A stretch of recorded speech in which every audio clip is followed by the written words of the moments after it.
फूस जो है उड़ रही होगी, घर पे खाना कैसे बनेगा, ये स्वयंसेवी संस्था वेतन कहाँ से देगी, कैसे काम होगा। और तब जो है इतना जोश देखिए आप, जोश देखिए। भारतेंदु की उम्र 35 साल, चंद्रधर शर्मा गुलेरी की उम्र 31 साल। आप भारतेंदु के घर जाएंगे तो वो तो तीर्थ है आधुनिक हिंदी साहित्य का। वहाँ भी बाहर जो शिलापट्ट है वो नागरी प्रचारणी सभा ने लगाया, क्योंकि भारतेंदु के जो फुफेरे भाई थे बाबू राधाकृष्ण दास, जो उनसे उम्र में छोटे थे, उनके एक तरह से उत्तराधिकारी जैसे थे, वो इस सभा के पहले सभापति थे।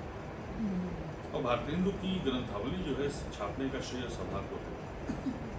सभा ने ही छापा था पहली बार पूरा भारतेंदु, कविता, नाटक, संस्मरण, उनकी आलोचना, उनकी पत्रकारिता।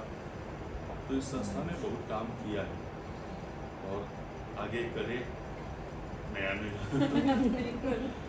तो हम लोग कभी आप इतनी सरलता से आपने कहा कि पहले उर्दू थी, हिंदी तो थी ही नहीं, और फिर हिंदी आगे बढ़ी, हिंदी को उसका इस्तेमाल मिला। तो लेकिन वो जो रचनाकार रचनाएं कर रहे थे उसमें तो उर्दू, अवधी, सारे अलग अलग भाषाओं के शब्द थे।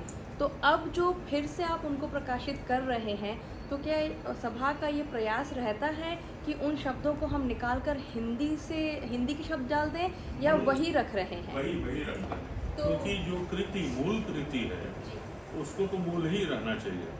जो गोस्वामी तुलसीदास का मूल है उसको बदलने का नैतिक अधिकार हमारे पास नहीं है। वो तो बहुत अच्छी बात है। मैं भी ऐसा ही सोचती हूँ कि ऐसा होना चाहिए। तो हम तुलसीदास जी को तो अपना मानते हैं, जो आज की हमारे देश में जो लहर चल रही है उसके हिसाब से।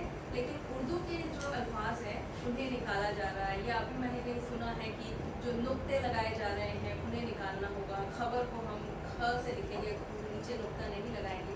तो अगर इन लेखकों ने पहले कहीं खबर लिखा है, तो क्या आप सभा का ये प्रयास रहेगा कि जो देश में जो लहर चल रही है उसके साथ चल के हम जरूरी लिखना शुरू कर देंगे, या कामयाब को हम कामयाब को लिखना शुरू कर देंगे? ऐसा कुछ हुआ है, या आपको लगता है कि नहीं, सभा वही करेगी जो सही था और जो लेखक कर रहे हैं, क्योंकि वो तो महान लेखक थे, वो इस आज को देख करके नहीं लिखा था उन्होंने। देखिए, जो इंटेलेक्चुअल कॉपीराइट वो कभी खत्म नहीं होता। बहुत तसल्ली हुई सुनकर। हाँ, जो जैसे लिखा हुआ है, ये साहित्य सिद्धांत में, काव्य शास्त्र में और भारतीय परंपरा में अनुस्यूत है कि मूल की रक्षा होनी चाहिए। उसका जो मूल तत्व है वो तिरोहित नहीं होना चाहिए। मूल में जो कुछ भी है, और अगर कोई लहर है, अगर कोई प्रभाव है, तो साहित्य को सभी तात्कालिक प्रभावों से स्वायत्त रहना चाहिए। तो हम तो अनंत का, शाश्वत का कीर्तन कर रहे हैं। बहुत खुशी हुई है, क्योंकि गलती, खुशी, ये सारे नुक्ते चले गए हैं, और जो लोग पढ़े लिखे हैं वो भी इस बात की वकालत करते हैं कि इन्हें निकाल देना चाहिए। तो इससे हमारा साहित्य कमजोर हो जाएगा। बिल्कुल। और ऐसे उसको ऐसे सोचना चाहिए कि जैसे संस्कृत के शब्द हिंदी में आए, पोर्चुगीज के शब्द आए, अंग्रेजी के आए, अरबी फारसी के आए, उर्दू के आए, बांग्ला से भरा हुआ है हमारा वांग्मय, तो उन सबको जो है स्वीकार करके हिंदी की सबसे बड़ी शक्ति जो है इसकी समावेशिता है। और मुझे ऐसा लगता है कि अंग्रेजी के बाद, अंग्रेजी के समानांतर जितनी समावेशिता होगी उतने आप बड़े होते जाएंगे। आप देखिए, मैं कभी कभी विनोद में ये बात कहता हूँ कि जो भाषा थी, ब्रज भाषा, उसको हम लोगों ने बोली बना लिया, और जो बोली थी, खड़ी बोली, वो भाषा बन गई। हमारी तो ये शक्ति है। और ब्रज भाषा का पूरा साहित्य जो है वो हमारा है, सूर हमारे हैं, रसखान हमारे हैं, रहीम हमारे हैं, तो सब हमारा है। वो एक कवि हैं हमारे, उनकी एक पंक्ति, अपना क्या है इस जीवन में, सब कुछ लिया उधार, सारा लोहा उन लोगों का, अपनी केवल धार। अपनी धार है जो भारतीय परंपरा की धार है उसको अक्षुण्ण रखना है। तो अगर इनसे किसी को दूसरे शब्द में पूछें तो आज जो नए प्रकाशन आपकी ओर से हो रहे हैं उनमें क्या ये प्रयास नहीं हो रहा है सरकारी दबाव से कि जो तथाकथित उर्दू के शब्द मानते हैं लोग कट्टर हिंदी वाले उनको बदल करके वहाँ हिंदी के शब्द रखें? नहीं, हमारे ऊपर ऐसा कोई दबाव नहीं है।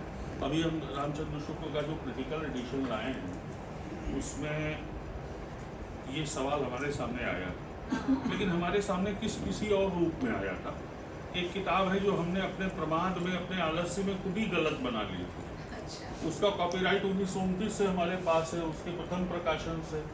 हमारी आचार्य शुक्ल नुक्ता लगाते थे, उनकी मृत्यु हुई 1940 में। 1929 से 1940 तक के संस्करणों में यथास्थान नुक्ते का प्रयोग है। बाद में धीरे धीरे कंपोजिटर जो है वो भी मनुष्य है, आप उसके ऊपर दबाव डाल के नुक्ते का जो फरमा होता है एकदम छोटा सा होता है, घिस जाता है बिंदी बिंदी लगाते लगाते, और नुक्ता ही नहीं घिसता, अनुस्वार और विसर्ग भी घिस जाते हैं। आप अगर नुक्ते को समस्या मानते हैं तो अनुस्वार और अनुनासिक को भी समस्या की तरह देखिए। हंसना को अगर आप हंसना लिखेंगे तो वो भी एक मुश्किल की बात है। हमको चंद्र बिंदु भी बचाना है और नुक्ता भी बचाना है।